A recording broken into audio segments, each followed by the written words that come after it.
Yang patah tumbuh kan hilang berganti, yang sia-sia.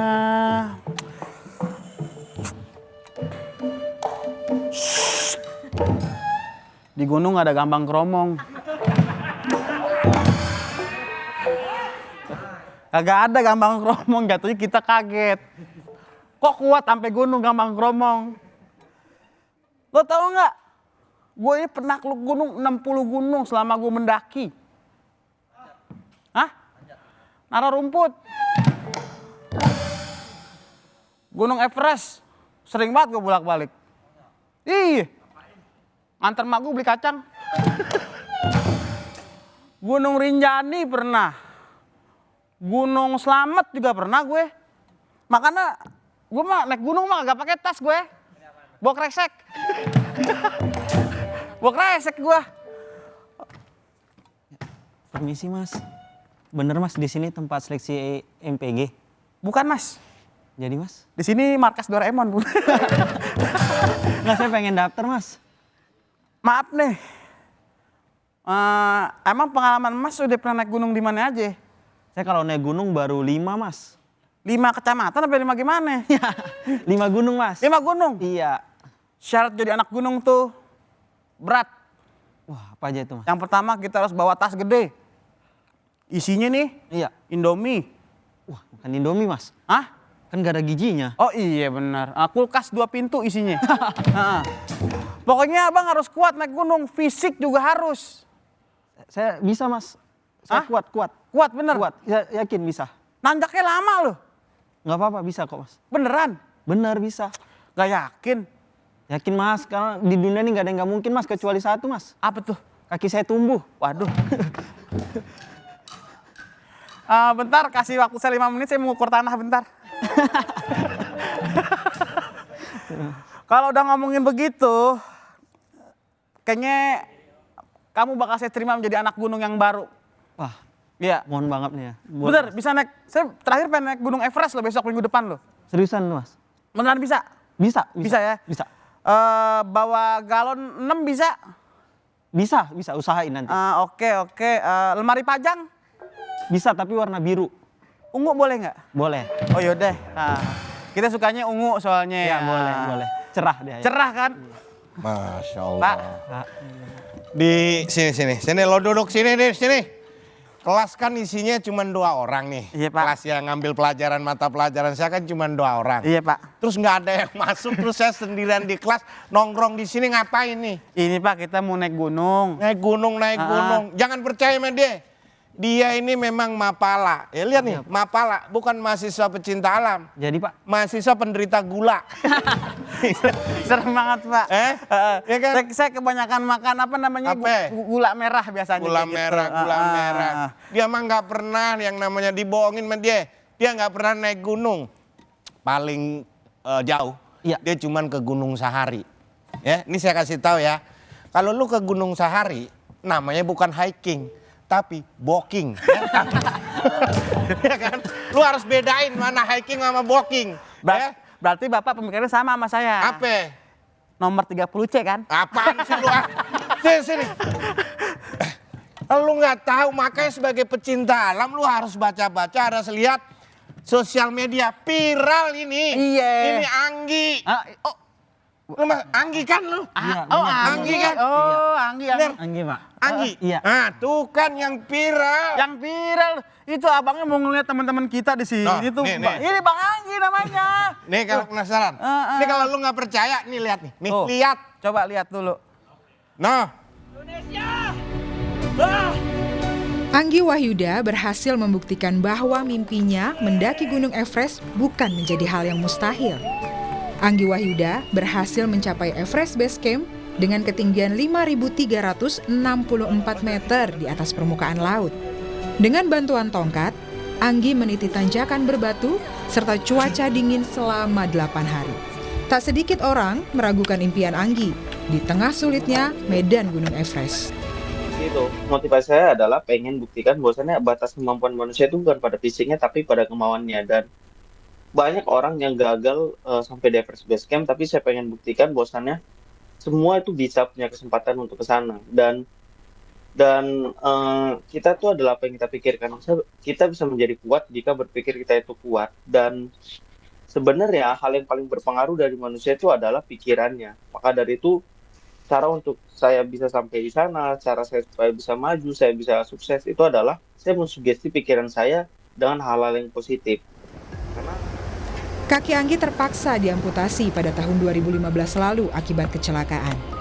Namun, cobaan tak membuatnya goyah. Perlahan Anggi mencoba bangkit dan melibatkan diri dengan kegiatan bermanfaat. Salah satunya dengan mendaki gunung. Di Indonesia, Anggi sudah menaklukkan Gunung Laser di Aceh hingga Gunung Latimojong di Sulawesi. jadi ketika kalian memiliki suatu impian, kalian nggak punya langkah besar, nggak apa-apa. Lakuin aja sebisanya dulu, karena hal kecil yang kalian lakukan itu mendekatkan kalian pada impian kalian. Dan jangan pernah ragu untuk mencapai impian itu. Makanya Anggi Wahyuda berhasil menembus batas di tengah keterbatasan. Ia membuktikan hambatan fisik bukan jadi batas kemampuan. Semua berkat kemauan yang kuat. Tim Liputan, Kompas TV.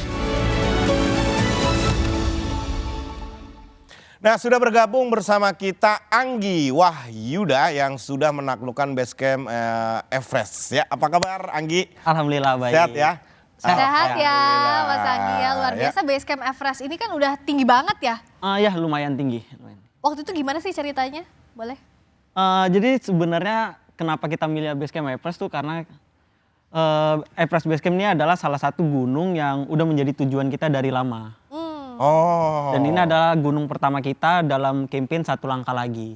campaign Satu langkah lagi. satu langkah lagi. Jadi campaign Satu Langkah Lagi itu kita bentuk bareng Titik 9 itu untuk memotivasi dan memberi semangat teman-teman disabilitas dan teman-teman yang lagi nggak percaya diri di Indonesia. Luar biasa, itu gimana sih ngelatihnya? Karena kan butuh fisik yang Ya. kuat pastikan sebelum mendaki, apalagi base camp Everest. Kalau latihan fisiknya itu kita udah latihan dari Oktober tahun lalu karena di bulan 12 lalu juga saya ada ekspedisi ke Gunung Loser, itu Push the Limit. Di mana Gunung Loser itu adalah gunung dengan trek terpanjang di Asia Tenggara. Ya, Dan itu alhamdulillah saya disabilitas pertama Pak sampai sana. luar biasa. Luar biasa Bangga ya. banget sama Kita aja Mas Anggi. belum ke sana juga ya. Jangankan naik gunung, kita manjat doa aja salah kadang. Beda lagi. Aduh, beda lagi Ya, tuh. kita kadang bukan jangankan manjat pohon, manjat doa aja salah kita ya. Oke, Anggi, kan udah ke base camp Everest nih. Iya. Kalau di Indonesia sendiri apa yang sudah gunung apa yang sudah ditaklukkan dan gunung mana yang tersulit? Pengalaman pernah punya pengalaman? Gunung banyak ya kalau di Indonesia ya Mas. Yang pengalaman yang tersulit treknya? Kalau paling sulit itu di Binaya, itu di Daerah mana tuh? Maluku. Oh. Itu Iya. gunung paling tinggi di Maluku, tapi kalau paling capek itu di Loser kemarin. Kenapa Soalnya 12 itu? hari. 12 hari. 12 hari. Yang paling capek di Loser. Loser, tapi kalau paling susah itu di Treknya? Binaya. Oke, kalau yang di area di Jawa sini? Mungkin Raung sih paling susah karena itu dia treknya cuman nggak sampai 1 meter tapi kanan kiri jurang. Itu mungkin ada jaraknya 100 meter deh kita harus lewatin itu. Oke. Dan itu tuh nggak ada simulasinya ya, maksudnya nggak ada yang bantuin di bawah gitu, nggak ada, itu harus naik sendiri. Karena jatuh pasti mati. Oke. Kalau dibandingkan yang di base camp Everest itu, Kalau Everest Base Camp tuh relatif lebih gampang sih treknya. cuma Cuma- lebih jauh aja ya. Lebih jauh dan yang sulitnya itu adalah proses aklimatisasinya. Oh ya, karena cuacanya begitu ya. Cuaca dan ketinggiannya itu udah beda banget. Bedanya gimana kalau Karena dibandingin? kalau di Indonesia tuh 3000 mdpl itu masih itu udah puncak. Tapi di Everest Base Camp 3000 tuh masih Masih di bawah. Masih di bawah. Masih lereng lah ya. iya masih bawah lereng banget. gitu. Iya. Dinginnya itu. Nah, Iya. untuk mempersiapkan kan kalau mengenai fisik, kekuatan untuk naikkan mempersiapkan untuk aklimatisasi itu gimana tadi? Pastinya banyak latihan fisik. Atau ya, Mas. mungkin ke dalam freezer gitu. Sering Enggak, ya, Enggak, ngadem juga percobaan yang ngadem. Nyoba ngadem gitu. Gimana untuk melatih mengenai suhu tadi? Jadi suhu itu kita melatihnya yang pertama itu kan yang kita takutkan AMS. Apalagi ini? Itu penyakit kalau kita di ketinggian kekurangan oksigen.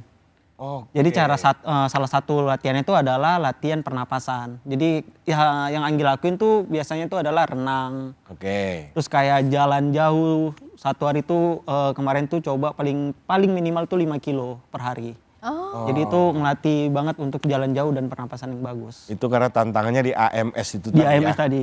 Nah, nggak cuma viral di media sosial, apresiasi dari netizen, tapi Betul. juga dapat perhatian dari Kemenpora, betul ya? Iya, Itu benar, gimana benar. ceritanya?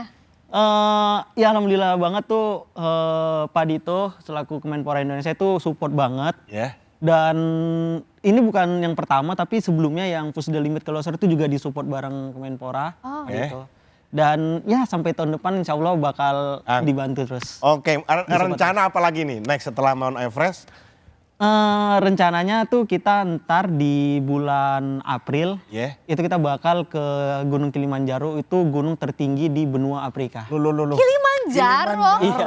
Wah, luar biasa. Itu gimana persiapan menuju ke sana? Kapan sih rencana? Tuh di April. April. Iya, dan persiapannya itu udah mulai dari sekarang. Apa aja tuh persiapan? Apa yang beda kalau di Kilimanjaro itu? Di Kilimanjaro tuh mungkin yang lebih sulitnya lagi adalah mungkin latihan pernapasannya lagi karena Ya. itu di 5.600 atau berapa gitu MDPR-nya. Ya, ya. Yang mana ABC kemarin 11 hari tapi ini cuma 5 hari. Berarti butuh fisik yang lebih kencang kalau untuk 5 hari ya. Iya, lebih kenceng dan pastinya aklimatisasinya tuh harus dilatih lebih. Iya. Saya doakan sih kamu akan berhasil untuk mendaki Kilimanjaro. Amin. Dan jangan sampai kapok. Kalau kapok bukan Kilimanjaro. Tapi- Kilimanjara. Lucu lagi. udah nggak mau ke sana lagi dia. Kapok kan udah jerak-jerak udah. Iya, Nah, iya. kan sebenarnya kamu ini mendaki itu tidak hanya ingin sebagai bukti pencapaian diri sebenarnya. Benar. Tapi lebih ke bagaimana mengangkat atau memotivasi orang yang mohon maaf Ya. mempunyai kekurangan seperti Iya, benar, itu. benar. Apa sih yang mendorong kamu mempunyai pemikiran seperti itu? Yang pertama tuh ada rasa trauma, Mas. Karena? Trauma karena disabilitas tuh di Indonesia tuh terlalu dianggap sebuah kesedihan, sebuah kelemahan gitu. Oke. Jadi tuh yang Anggi pengen yang Anggi pengen tuh cita-cita Anggi tuh Anggi pengen di masa depan nanti di 3 sampai 5 tahun lagi tuh walaupun mungkin sulit ya, orang tuh melihat disabilitas tuh sesimpel melihat orang botak aja udah. Iya. Bukan sesuatu yang sedih dan sesuatu yang lemah gitu. Karena Anggi tuh sampai sekarang Bang tuh kalau ketemu orang tuh kayak ngeliatnya gini banget gitu. Ya. Oke, nah tadi mohon maaf bisa diulangi lagi karena mungkin ya agak bagaimana kayak biasa aja kayak ngeliat orang botak itu maksudnya apa maksudnya? Iya maksudnya kan Maksudnya apa gitu ya? kan sama-sama nggak punya nih. Oh gitu maksudnya udah kayak ya biasa lah Ya, kita biasa aja. Gitu, biasa biasa aja aja gitu ya. gitu. Jadi bukan menjadi sebuah kekurangan yang Jadi semua juga bisa melakukan apapun gitu ya. Iya. Anggi, ya. iya, jangan yang merasa rendah diri. Bener, gitu. karena kasihan teman-teman disabilitas yang sampai sekarang tuh masih belum dapat kepercayaan, belum dapat tempat, kan mereka tuh masih mencari jati diri ya. Iya, iya. Dan Oke. ketika kena situasi seperti itu, pasti buat mereka depresi, buat mereka nggak percaya diri. Oh itu yang pingin, Pengen. Anggi capai atau Anggi ingin tularkan ke mereka untuk tetap punya semangat seperti Iya itu ya. benar. Anggi, kamu keren banget. Terus berjuang ya, mudah-mudahan sukses nanti. Amin, Target amin. berikutnya Kilimanjaro. Jangan kapok-kapok juga ke sini aja. Siap. Kilimanjaro juga ke sini. Kilimanjaro, ya. Thank you ya, Anggi ya. Thank you, Sehat-sehat Anggi ya. terus.